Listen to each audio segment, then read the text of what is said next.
Hello, I'm I'm Dr. Priya Hassan, and welcome to this episode of Chekomuki. Episode of Chekomuki is dedicated to Sunita Williams and her return from space. But let me, before I start on how did she have a return on space, let us talk about what exactly was all the issue about. Now, Sunita Williams was on the International Space Station. The International Space Station is at an orbit of 400 kilometers above the Earth, and it basically took 10 years to build. It was made up of a collaboration of countries where basically it was required that we need to have a human presence in space. And this could be a station where you could actually have experiments and preparation being done for a future in space. Now, this was the leaders in this. You had the US and you had Russia, you have JAXA, and essentially the issue was they had to constantly provide astronauts as well as supplies to the space station at regular intervals. Now, the US actually, what happened was that the US used to use the shuttle, the space shuttle, but the space shuttle was retired in 2011 because of the Challenger and Columbia disasters. And therefore, the US was totally dependent on Russia for actually doing the supplies for ISS. And therefore, NASA came out with an idea that they can actually give contracts to private companies to send their things to the ISS. And there are basically two companies which contended, that is SpaceX and Boeing. So SpaceX has a Crew Dragon and Boeing has Starliner. And so the other agencies are Europe's ESA and Canada's CSA. Now, what happened is that SpaceX has already got the project and it's actually sending things. And the next thing was Boeing. So, Boeing actually, what they did is that they had to actually demonstrate their capability of sending missions to the space station. And this is the Starliner which they have. And therefore, on June 5th, Sunita Williams, along with Butch Wilmore, they actually were sent on the first trial mission of Starliner, which was meant to actually prove that Boeing or Starliner is capable of actually ferrying astronauts to the ISS. And this was the mission which was in June 5th, which was meant to be only for 8 days. But then it was found that at the launch itself, there were some problems with the Starliner. And therefore, what happened is that NASA actually directed Starliner to return empty and to not come back with the two astronauts because it was not considered safe. It is very important for governments to ensure that their astronauts come back safely. They cannot risk their lives, and NASA didn't want to take a risk, and hence the return was cancelled. Now, there was a regular SpaceX mission which was scheduled for end of February, and these two astronauts were told that their 8-day mission is now getting extended to 8 months because they have to now return along with the SpaceX mission. So they were trapped in space.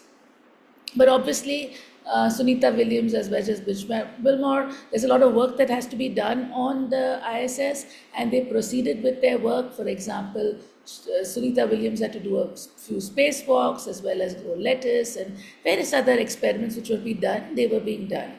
And then finally, what people were waiting for was the rescue operation in which Sunita Williams was to come back to the Earth. And therefore, let us now look about what was the rescue operation. So for the rescue operation, what was done is that they actually sent a mission to you had SpaceX, which actually sent Dragon with 4 astronauts, in which these 2 were supposed to return along with Dragon X. And these were actually sent in such a way that they'd bring back the astronauts. So this actually happened. It was launched on the 15th. On the 16th, it docked to the ISS, and then on the 18th, the process of return started.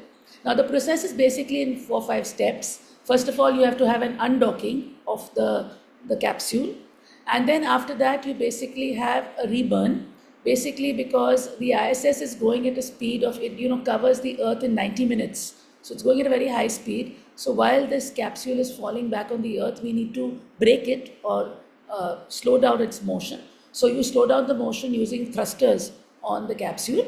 And then as it's doing its re-entry into the atmosphere, you need to use the heat shield. The heat shield is very important in protecting the astronauts. And then it enters into the atmosphere. The parachutes have to open, and then it lands into the ocean. For SpaceX, it lands in the ocean. Immediately, then you have to have rescue vessels, boats, which will actually rescue the capsule, get the capsule onto a ship, and finally open the capsule and get the astronauts out. So here what you can see in my screen is you can actually see the NASA operations, the NASA SpaceX operations going on. You can see over here on how they were controlling the mission control. And then you can see over here, you see that this is Dragon X, which is actually entered into our atmosphere. You can see there's a large amount of heat, lots of friction. You have a temperature of about 1500 degrees centigrade. It enters into the atmosphere. You can see it has entered into the atmosphere and is basically in the process of falling down. Now, while it falls down, the heat shield is on. And then the next important thing, like I told you, was the deployment of the parachutes. So you can see over here, the parachutes have opened. I'll show them to you. You can see the parachutes have opened, and now you have the capsule which is actually falling into the ocean. Here are the parachutes that have opened. Beautiful image where you can see 4 parachutes which are actually with the thing slowing down the motion. And then you can see finally it actually touches the ocean and falls into the ocean. So here is our Dragon X capsule which has our precious astronauts over here into it. Right. Parallelly, we were also getting images of the astronauts, and here you can see here are the rescue missions, the boats which are coming to retrieve the capsule. So you can see here are the boats rushing towards the capsule so that they can actually retrieve it and get it. So you can see the boats are getting this thing on the capsule, and parallelly on the side you can see here is they are getting control of the capsule and moving it towards the ship, right? So you can see here's the ship, here's the boat which is there, and you actually bring the capsule, and the capsule is actually got on. You can see here it's got onto the ship. Now once you put it onto the ship, then what you have is the capsule is safely put onto the shift, and after a few procedures, nominal procedures, you actually open the hatch. This is the hatch, okay? And you open the hatch, and you can see that that's when the astronauts actually come out of the hatch.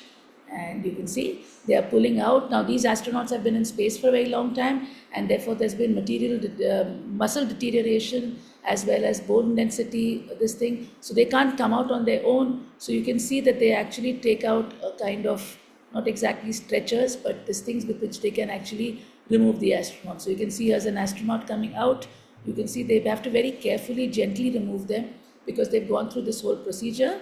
You can see they can stand, but with a little bit of difficulty, and immediately the important job now is to give them immediate medical support because their bodies have gone through the whole stress of being in space, and that's how it is like that.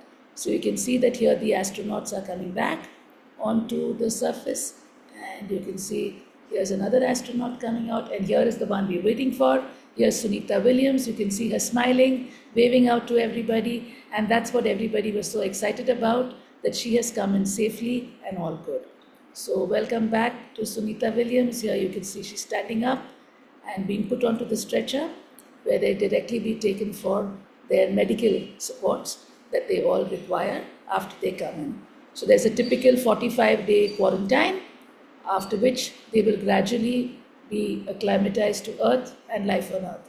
At this stage, it could be even difficult for them to walk, and hence a lot of care has to be taken. So thanks a lot. Bye-bye.